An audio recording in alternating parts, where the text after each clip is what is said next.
सावन माह में शिव भक्ति का रंग हर व्यक्ति पर नजर आता है और लोगों में महत्वपूर्ण कावड़ का उत्साह अलग ही देखा जाता है। इस उत्साह के चलते देवास जिले की सबसे बड़ी बोलबम कावड़ यात्रा धाराजी घाट से मां नर्मदा का जल भरकर गुरुवार को बागली तहसील चापड़ा पहुंची, जहां कावड़ यात्रा का भव्य स्वागत हुआ। बागली नगर भ्रमण के दौरान बोलबम कावड़ यात्रा का जगह जगह पुष्प वर्षा कर स्वागत किया गया। चापड़ा नगर में ऋणमुक्तेश्वर मंदिर पर यात्रा का आगमन किया गया। इस दौरान यात्रा ने रैली के रूप में नगर के मुख्य मार्गों से नगर भ्रमण किया। इस दौरान जगह जगह पुष्प वर्षा कर कावड़ियों का स्वागत किया गया। पूरा नगर भगवामय हो गया था और बोलबम के जयकारों से गूंज उठा। खातेगांव विधायक आशीष शर्मा भी चापड़ा आकर स्वागत में सम्मिलित हुए और बोलबम कावड़ यात्रा का स्वागत किया। यात्रा धाराजी घाट से प्रारंभ हुई थी, जो कि तीसरे दिन चापड़ा पहुंची। इस दौरान बागली चापड़ा के बीच में आसपास के गांवों के ग्रामीणों ने स्वागत कर दूध, चाय, फल फ्रूट वितरण किए।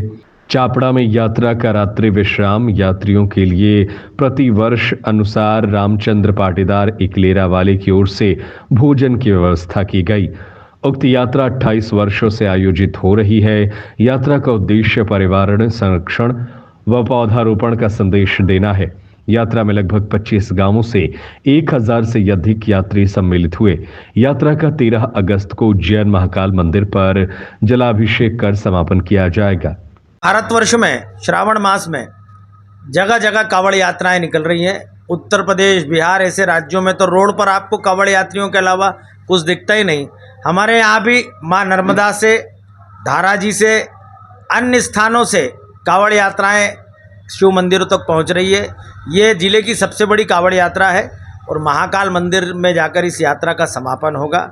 भगवान शिव के प्रति विशेष भक्ति श्रावण मास में भक्तों की रहती है और इसीलिए वो सैकड़ों किलोमीटर की दूरी अपने कंधे पर जल लेकर भगवान शिव का गुणगान करते हुए पूरी करते हैं और रास्ते भर श्रद्धालुजन उनके चाय, नाश्ता, भोजन, रुकने करने सबकी व्यवस्था करते हैं। यही वो भारत भूमि है जिसे देवभूमि कहा जाता है, जहाँ पर श्रद्धालुओं की, तीर्थयात्रियों की सेवा समाज एक कदम आगे बढ़कर करता है और इसलिए ये कावड़ यात्राएँ सामाजिक समरसता का भी एक संदेश इस समाज में स्थापित करती है।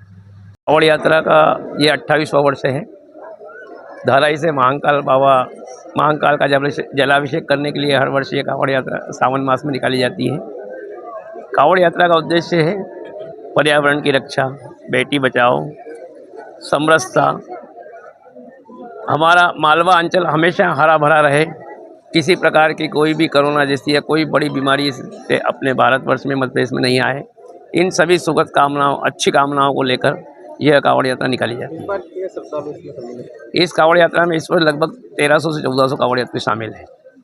एक छोटा बालक भी है जो कि कावड़ यात्रा में सम्मिलित है। हाँ, वो चल रहा है उस मतलब कावड़ यात्रा में सम्मिलित हुआ, उसकी भावना है, हम उसको साथ लेके चल रहे हैं।